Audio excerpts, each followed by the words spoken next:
Wait, this isn't 2003? That's right, Kino's is back, and although I want to say that you should check out the first season, technically you don't need to. Kino's journey isn't a very streamlined show. Each episode is a story all of its own, never breaking from its episodic routes. Usually, I'd at least want the show to flesh out by the 3rd or 4th episode and see what I want to talk about, but I thought, why not? It might be fun, and since it is so episodic, there's value to look at each episode as a case study altogether. This week's episode of Kino's journey has us traveling to the country where you can kill. However, just as she hits this country, she meets a rather rough fellow. She gets haggled for a bit, but tells him to buzz off, and this is where we receive a very helpful bit of information that sets the tone and expectations for the rest of the episode. It's not very clear what this episode will entail, even from the beautiful opening monologue. You're not supposed to know, and that just adds to the overall effect you get at the end. But I'm going to spoil it here as we look through the episode. This story is all about expectations and misdirection, how our expectations can lead to the falsification of truth, and how we are misdirected to believe in our truth. 荷物半分持ってくれよ。それはできません。そうそう。なんだ、冷たい奴らだな。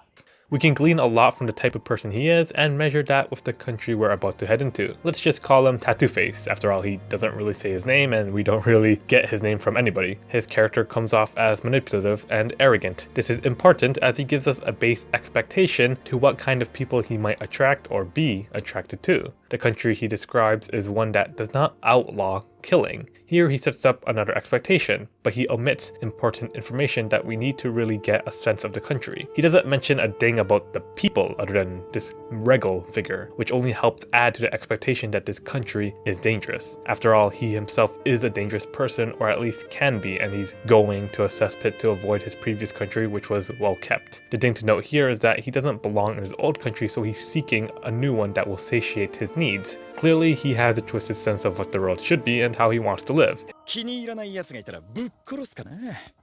俺が俺らしくいられる場所だよ。 An important part about expectations and misdirection for me is setting it up so that things are surprising and still interesting. The narrative should build up these expectations and allow the reader to fill in the necessary holes that are being purposefully left out. There's a sense of show don't tell, which, is a common saying that a lot of people use in narrative, but it's more like show enough and don't tell what we need. This buildup of expectations from Tattoo Face gives us a pseudo-mystery element. It's a great way for the show to retain excitement and attention in an otherwise droll moment, since I really want to know how this country will turn out to be as Kino travels through it. I'm expecting something crazy and gruesome. I'm expecting Kino to have to fight for her life, but a mystery always has red herrings. Misdirection is key in mystery, and often expectations can be disappointing. We can be misled about the truth, about our reality, and when narratives do this, it does it with a point to show us that our truths and our realities aren't always the ones that we should conform to, that we should be careful of our biases. 法的に殺人を禁止していないことはご存知ですか？市民、旅人関係なく、この国の中にいる人はどんな理由で誰を殺しても罪にはなりません。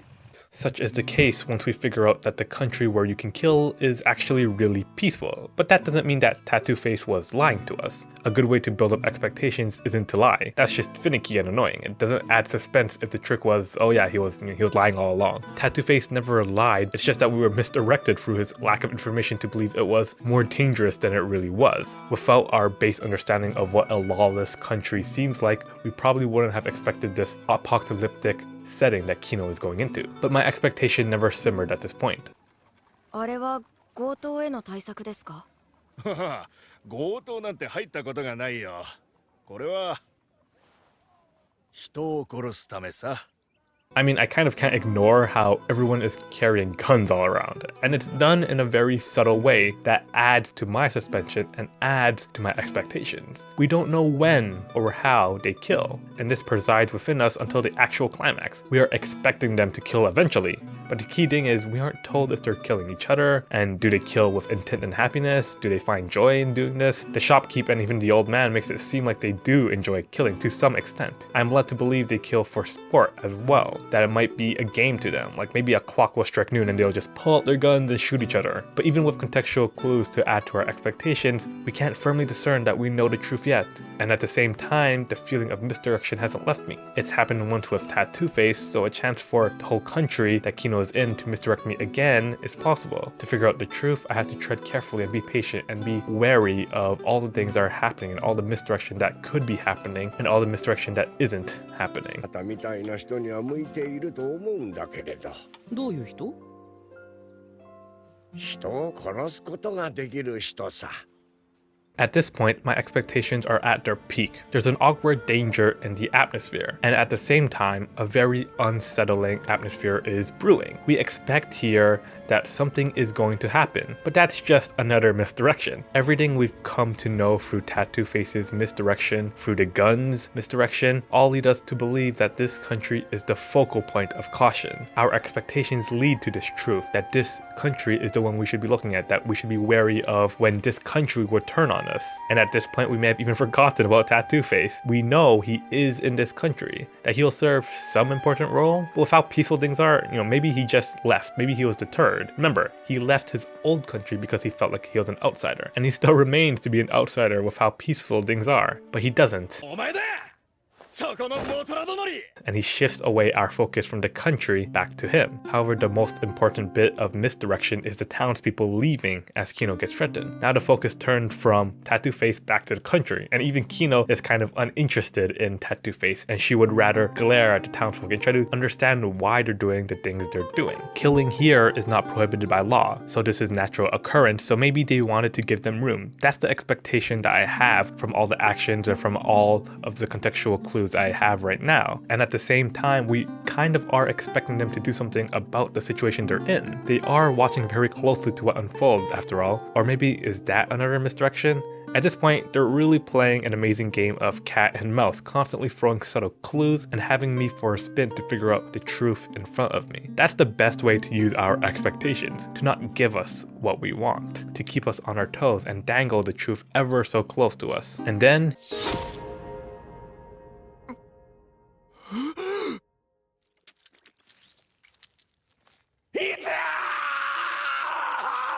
here we are at the height of all the expectations and the first reveal that the entire narrative has been a play on misdirecting us. It's a very clear play on words for me. Prohibited does not mean permitted. That quote alone solidifies what the episode is for me. If Tattoo Face subtly set the tone of the episode through his misdemeanor, then Regal has made it certain. Even if you can do it, it doesn't mean you should. In the same light, just because something seems one way doesn't mean it is. The reality of a place that does not prohibit murder is a false reality.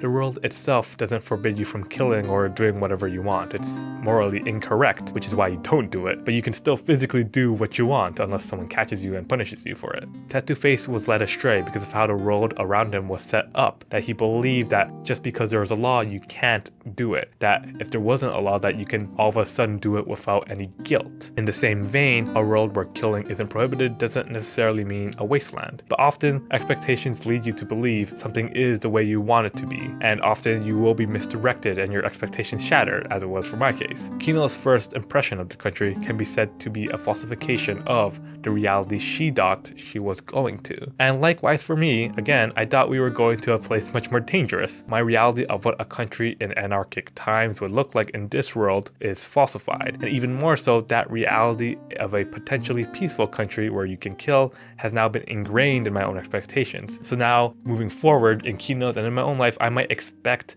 something different, and my reality of what a place without laws will change drastically from this point on. In the end, this entire story has thrown us for a loop. From the very first moment we meet Tattoo Face, we were led to believe we would be following an action-packed, tense country where thugs roamed, but it was a peaceful place that did not have a law to kill. But that didn't mean that the reality of that country is an unlawful, torn place where everybody's bloodied up. My expectations of an unlawful place like that was falsified in my own reality, and all of the misleading information came to support that. 君は危険だから。